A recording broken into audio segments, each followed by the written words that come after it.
Un missile de Metin Toy dans le public.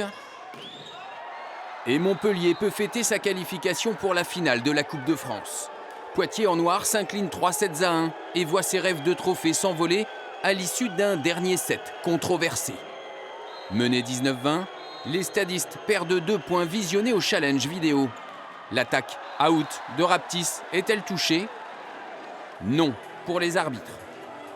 Le central Héroltais a-t-il franchi le filet pour marquer? Oui, mais son geste est considéré comme un bloc, point validé. Poitiers perd le set 21-25 et le match.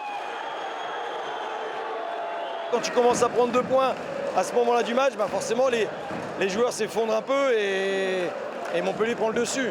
Donc ça, c'est dur à accepter. Après, sur l'ensemble du match, on fait une très très belle prestation. Poitiers tient tête au Montpellierin grâce à son pointu Metin Toy, 17 unités au compteur.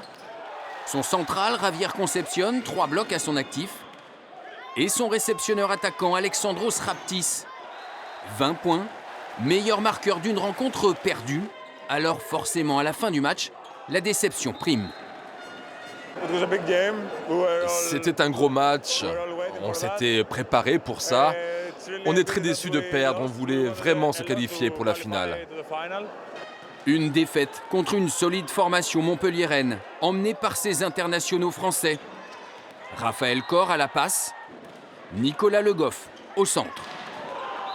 Malgré la pression des 2293 spectateurs, les joueurs de l'ancien Poitevin Loïc Lemarec commettent peu de fautes et s'imposent en costaud. Je la connais, moi, cette salle, elle est magnifique. Ça me donne des frissons, même quand je suis l'adversaire.